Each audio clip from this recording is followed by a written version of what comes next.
ഭാരത് ജോഡോ ന്യായയാത്ര എന്ന് പറയുന്നത് ഒരു പൊളിറ്റിക്കൽ ക്യാമ്പയിൻ റാലിയായി മാറിക്കഴിഞ്ഞിരിക്കുകയാണ്. ഇന്ന് അതിൻ്റെ ഏറ്റവും നല്ലൊരു ഡിസ്പ്ലേ ആണ് നമ്മൾ അസമിൽ കാണുന്നത്. ഈ ഹിമന്ത ബിശ്വ ശർമ്മയെക്കുറിച്ച് സൂചിപ്പിച്ചല്ലോ. ഈ യാത്ര തടയുന്നതിന് പറഞ്ഞ കാരണം അത് ഞാൻ പരിശോധിച്ചപ്പോൾ എനിക്ക് മനസ്സിലാക്കാൻ കഴിഞ്ഞത്, നഗരപാതകളിൽ ഗുവാഹത്തിയുടെ നഗരപാതകളിലേക്ക് കടന്നാൽ അവിടെ ട്രാഫിക് ബ്ലോക്ക് ഉണ്ടാകും. അതുകൊണ്ട് അതുവഴി വരാൻ പറ്റില്ല, നിങ്ങൾ നാഷണൽ ഹൈവേ 27 വഴി പോകണം. അതാണ് രാഹുൽ ഗാന്ധിക്കും ടീമിനും കിട്ടിയ നിർദ്ദേശം. ആ ഒരു ന്യായം എങ്ങനെയാണ് നിലനിൽക്കുക എന്നത് എനിക്കറിയില്ല. കഴിഞ്ഞ ദിവസം ഭട്ടദ്രവ സത്രയിലെ സന്ദർശനം തടയുന്നത് നമ്മൾ കണ്ടു. മഹാപുരുഷ് ശ്രീമന്ത ശങ്കർദേവയുടെ ജന്മസ്ഥലത്തേക്ക് എത്തുന്നു. വഴിയിൽ കുത്തിയിരിക്കുന്ന രാഹുൽ ഗാന്ധിയെയും KC വേണുഗോപാലിനെയുമാണ് പ്രാണപ്രതിഷ്ഠയ്ക്ക് ആ സമയത്ത് നമ്മൾ ദൃശ്യങ്ങളിൽ കാണുന്നത്. അത് ചെയ്തത് എന്തിനാണ്? അല്ലെങ്കിൽ ഇത് ദേശീയ ചാനലുകൾ ടെലികാസ്റ്റ് ചെയ്യുമ്പോൾ ഒരു വിൻഡോയിൽ രാഹുൽ ഗാന്ധിയുടെ പ്രതിഷേധവും ഒരു വിൻഡോയിൽ പ്രാണപ്രതിഷ്ഠയുമാകും. അത് ഒഴിവാക്കാനാണ്, പ്രതിഷേധമല്ല, ഈ സന്ദർശനവും രാംലല്ലയുടെ പ്രാണപ്രതിഷ്ഠയും 2 വിൻഡോകളിലായി ടെലികാസ്റ്റ് ചെയ്യപ്പെടും. അത് ഒഴിവാക്കാനാണ് ഇത് ചെയ്തത് എന്നുള്ള വിചിത്രമായ ന്യായീകരണം. 2 വിചിത്രമായ ന്യായീകരണങ്ങൾ അവിടെ കാണുന്നു.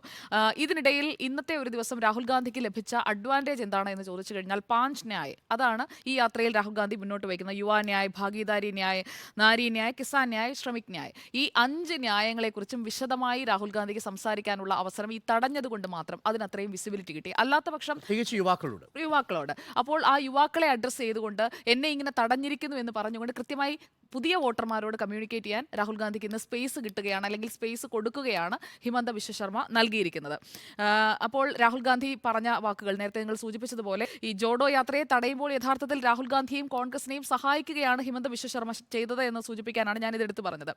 രാഹുൽ പറഞ്ഞ മറ്റൊരു വാചകമുണ്ട്, we have broken barricades but will not break law. കാരണം ഈ യാത്രയുടെ പേര് തന്നെ ന്യായ യാത്ര എന്നാണ്. അപ്പോൾ ഞങ്ങൾ നിയമം ലംഘിക്കില്ല എന്ന് രാഹുൽ ഗാന്ധി എടുത്തു പറയുന്നുണ്ട്. ഭയപ്പെടുത്താമെന്ന് കരുതേണ്ട, ഗുവാഹത്തിയിൽ തടഞ്ഞത് എന്തിനാണെന്ന് ചോദിക്കുന്നു. അതോടൊപ്പം തന്നെ മോശം വ്യക്തിയായി എന്നെ ചിത്രീകരിച്ചോളൂ എന്നാണ് രാഹുൽ ഗാന്ധി ഹിമന്ത ബിശ്വ ശർമ്മയോട് പറയുന്നത്. അത് കേട്ടിട്ടാണോ എന്നറിയില്ല. ഇപ്പോൾ ഏറ്റവും പുതിയ അപ്ഡേറ്റ് വന്നിരിക്കുന്നത് ഹിമന്ത ബിശ്വ ശർമ്മയുടെ തന്നെ ട്വീറ്റാണ്. With reference to wanted acts of violence, provocation, damage to public property and assault on police personnel today by Congress members, a FIR has been registered against Rahul Gandhi, KC Venugopal, Kannaiah Kumar and other individuals under section 120B.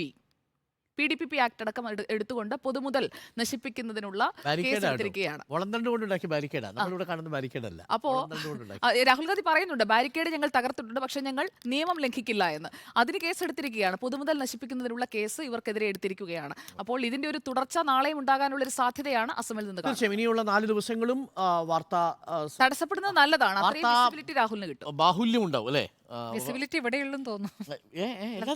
അല്ലല്ല, ദേശീയ മാധ്യമങ്ങളിലെല്ലാം ഇപ്പോൾ ഈ പറയുന്ന ഇത് 9:50 ആയപ്പോൾ വന്ന വാർത്ത എല്ലാവരും ക്യാരി ചെയ്തിട്ടുണ്ട്.